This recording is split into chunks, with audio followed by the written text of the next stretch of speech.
Isang pinagpala na namang umaga mga kagaya.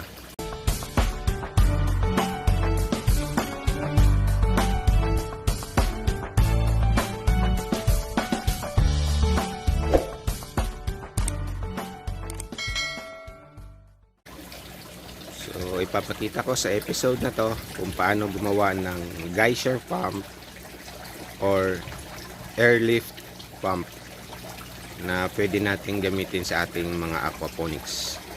DIY geyser pump. Panoorin niyo po ang video na to.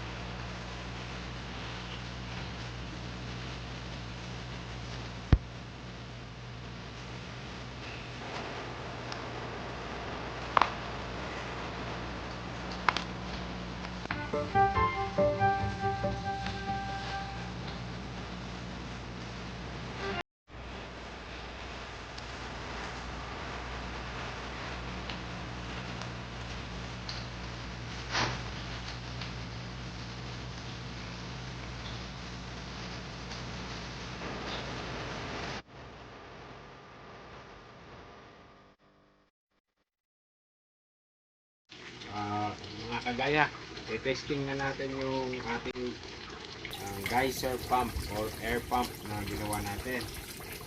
So ngayon ito kinabit ko sa oxygen, nakabit dito. So ito yung ginawa nating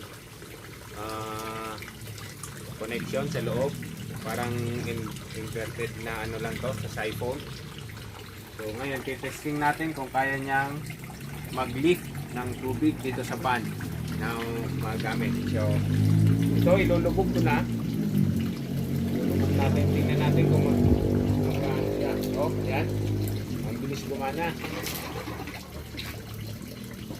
Ilapit mo dito. Tingnan. Yan. Yan.